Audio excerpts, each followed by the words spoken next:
Bhagwat Gita, Chapter 4, Transcendental Knowledge. Text 1.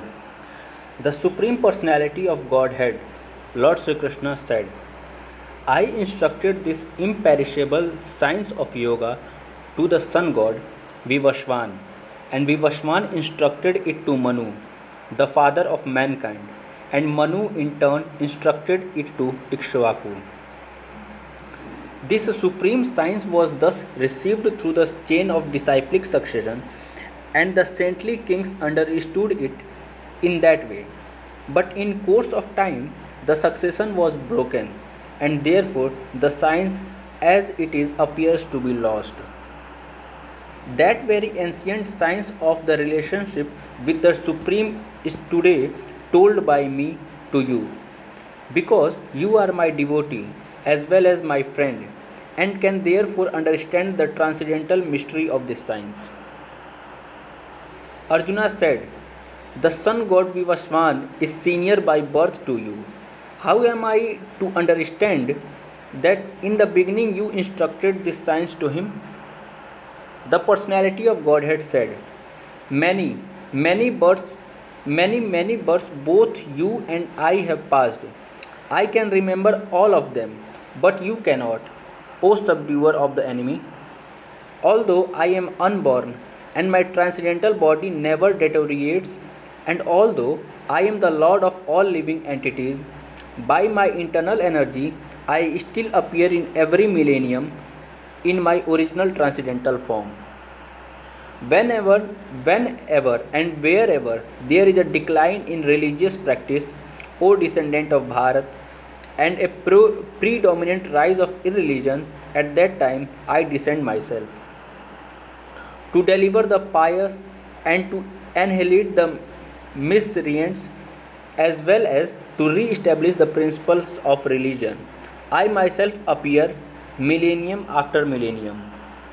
One who knows the transcendental nature of my appearance and activities does not, upon leaving the body, take his birth again in this material world, but attains my internal abode, O Arjuna.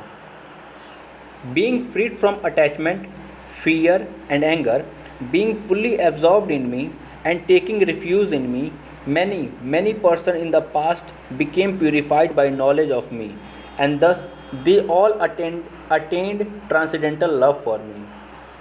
As all surrender unto me, I reward them accordingly.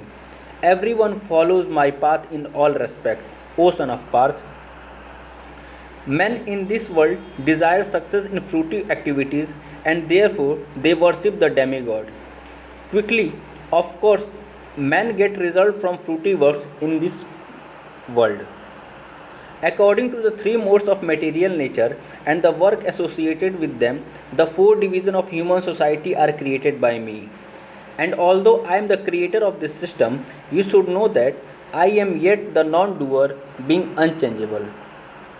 There is no work that affects me, nor do I aspire for the fruits of action. One who understands this truth about me also does not become entangled in the fruitive reactions of work. All the liberated souls in ancient times acted with this understanding of my transcendental nature. Therefore, you should perform your duty following in their footsteps. Even the intelligent are bewildered in determining what is action and what is inaction. Now I shall explain to you what action is, knowing which you shall be liberated from all misfortune.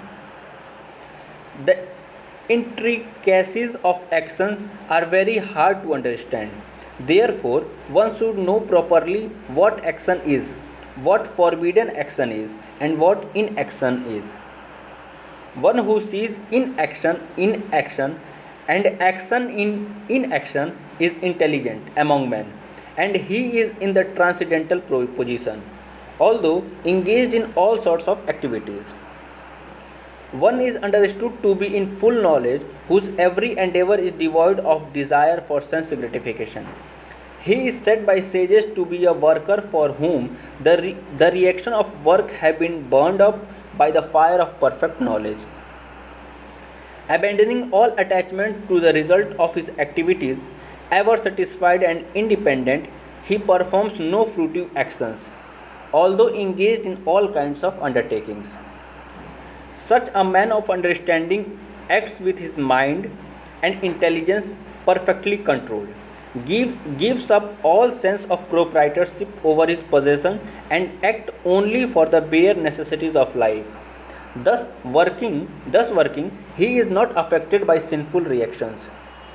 He who is satisfied with gain which comes of its own accord, who is freed from duality and does not envy, who is steady in both success and failure, is never entangled, although performing actions. The work of a man who is unattached to the modes of material nature and who is fully situated in transcendental knowledge merges entirely into transcendence. A person who is fully absorbed in Krishna consciousness is sure to attain the spiritual kingdom because of his full contribution to spiritual activities, in which the consummation is absolute and that which is offered is of the same spiritual nature. Some yogis perfectly worship the demigods by offering different sacrifices to them, and some offer sacrifices in fire of the Supreme Brahman. Some sacrifices the hearing process and the sense in the fire of mental control, and others sacrifice the object of the sense in the fire of the senses. Others, who are interested in achieving self realization through control of mind and senses, offer the function of all the senses and of the life breath as oblation into the fire of controlled mind. Having accepted strict vows, some become enlightened by sacrificing their possession, and others by performing severe austerities, by practicing the yoga of eightfold mysticism, or by studying the Vedas to advance in transcendental knowledge. Still others, who are inclined to the process of breath restraint to remain in trance, practice by offering the movement of the outgoing breath into the incoming and the incoming breath into the outgoing, and thus at last remain in trance, stopping all breathing. Other, curtailing the eating process, offer the outgoing breath into itself as a sacrifice. All these performers who know the meaning of sacrifice become cleansed of sinful reactions, and having tasted the nectar of result of sacrifices, they advance toward the supreme eternal atmosphere. O best of Kuru dynasty, without sacrifice, one can never live happily on this planet or in this life. What then of the next? All these different types of sacrifices are approved by the Vedas, and all of them are born of different types of work. Knowing them as such, you will become liberated. O chastiser of the enemy, the sacrifice performed in the knowledge is better than the mere sacrifice of material possession. After all, O son of Parth, all sacrifices of work culminate the transcendental knowledge. Just try to learn the truth by approaching a spiritual master. Inquire from him submissively and render service unto him. The self realized soul can impart knowledge unto you because they have seen the truth.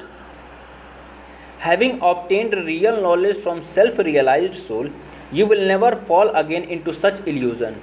For by this knowledge, you will see that all living beings are but part of the Supreme, or in other words, that they are mind.